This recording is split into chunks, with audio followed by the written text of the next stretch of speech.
বেশ কিছু নিত্য প্রয়োজনীয় বাজারের পণ্যের দাম নিয়ন্ত্রণে থাকলেও পোলার চাল, মাছ, মাংস ও মুরগির বাজার নিয়ন্ত্রণের বাহিরে।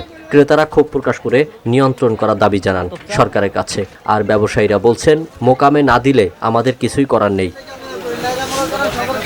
রাজধানীর কারওয়ান বাজারে খাসি ও ছাগলের মাংসে কেজিতে ১০০ টাকা বেড়েছে। অন্যদিকে পোলার চাল কেজিতে ৪০ টাকা বাড়ছে।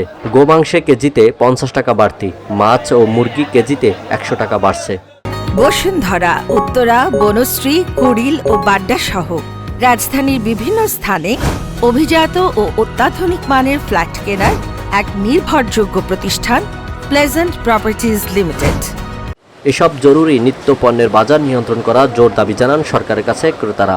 বাজারের অবস্থা খুব ভালো না, সব কিছু ঊর্ধ্বমুখী। তা আমি প্রশাসনকে বলবো বাজারটাকে যেন নিয়ন্ত্রণ করে। মাংসের দাম থেকে বলেন, সবজির দাম থেকে বলেন, সবই ঊর্ধ্বমুখী। এটাকে নিয়ন্ত্রণ করা অতীব জরুরি আমি মনে করি। আর ব্রয়লার ছিল ১৫০ টাকা, ৪০ টাকা, সেটা এখন ২১০ টাকা, ২০ টাকা বিক্রি করতেছে।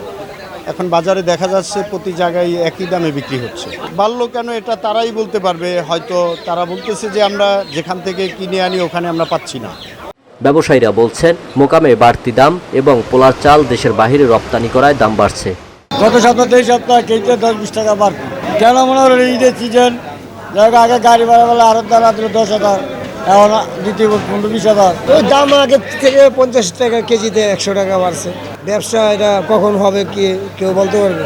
কেউ একটু বেশি হয়, কেউ একটু কম হয়। ৭৮০ টাকা বেচতে আছে, ৬০ টাকা ছিল।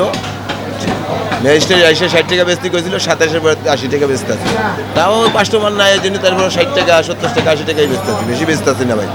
ঈদকে সামনে রেখে সংকট দেখিয়ে এসব নিত্য প্রয়োজনীয় জিনিসপত্রের দাম বাড়াচ্ছেন বলেও মনে করেন ক্রেতারা। আল আমিন এম তাওহিদ, ভিওডি বাংলা, ঢাকা।